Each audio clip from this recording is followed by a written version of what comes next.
The most ironic thing on earth that I actually saw once I came into this industry was that the wealthiest people that I come across on a day-to-day basis usually tend to be the people who spend the least amount of money. They're the least flashy. So when I first started out in this industry and someone would come into my office right here, they come right into this office here, and they would come in and they would be, decked out. I'm talking designer clothes, the nice shoes, the jewelry, everything like that. Hair done, just everything's perfect. And I would think to myself, okay, all right, we're about to do something today. I'm thinking this is somebody with some money.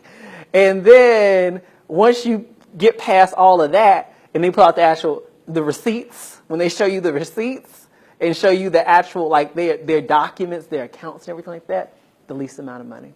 But then the one who pulls up in your office in a 5-year-old, 10-year-old Subaru wearing really just like plain clothes, nothing over the top. These are the folks with millions of dollars in assets. Millions. Cash. I'm talking cash. And to me, I'm sitting here and I'm thinking to myself, you know what? I'm like these people who are dressed up in designer clothes who are not retaining money. That's what it hit me when I first came into the industry. I'm making all this extra money because I had 2 salaries back then. I had my salary from my day job. I also had the money I was making from doing this work, right? So you're making over $100,000 a year there. At that time, over $100,000 just doing insurance. This is before I started getting into doing investments and things of that nature. Making all this money. And I'm sitting up here across from these people who are just like me. We're all dressed nice. We're looking good, looking fabulous, and broke. Broke. And how I define broke, broke has nothing to do with how much you make. It has to do with how much you keep. If every time you get your checks, at the end of the month, you made this much money and you spent that same amount of money, or in some cases, you're spending more than what you made because you're using credit to supplement things, right? Then you are broke. And the people who I saw who were spending the least amount of money were the people who were building wealth, and I figured it out.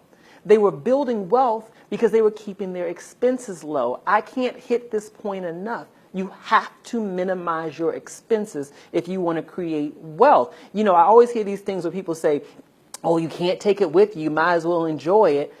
That is the craziest thing I have ever heard in my life. You can't take it with you, but you're going to be on this earth for a long time. If you haven't noticed, people are living longer. And what is the point of living this fabulous life during your working years and you create no financial foundation for yourself later on, and then when you hit retirement, you have nothing. You go from middle class to lower middle class or middle class to broke. Do you know how many people are facing insolvency? They are going to go broke in retirement because they're so busy being fabulous during their working years. Beyond that, even let's take retirement off the table. Let's think about the here and now.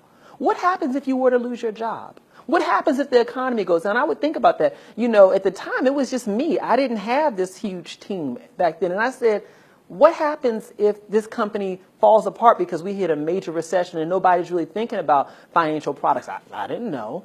What would happen then? I've created this massive lifestyle that's based on being so fabulous, and I had no cash reserved for myself. And so when I think about, what's a step that we can take to create financial freedom for ourselves, I really do think it's a matter of reducing your expenses as much as possible. Stop imitating the lifestyles of people who have less financial security than you do.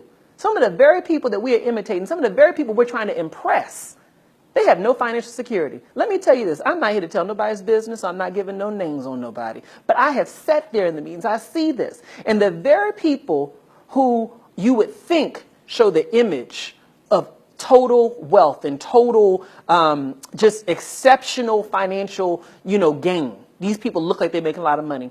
They do make a lot of money. They spend the same amount of money. They're broke. They're broke. We got to change our mindset to stop imitating those people if we want to create financial freedom for ourselves. And the way that we do that is we have to look at our expenses. What expenses can we reduce as much as possible so that at the end of the month, the difference between what we spend and what we bring in, so the difference between those two is as wide as possible. Because that's where wealth is created, in the gap. I call it the gap. The gap between what you spend and what you make. And imagine You keep your expenses at a nice low level, and you keep on making more money, keep on making more money. That's the sweet spot. That's the real sweet spot. You don't have to worry about a recession. You don't have to worry about nothing. Somebody say, hey, you want to go on a trip with me to Greece? Oh, yeah, absolutely. Let me just go ahead and pull out that debit card, not credit card, that debit card. Swipe that. Go ahead. We can get on the flight, whatever you need. An emergency comes up, no problem. I got that.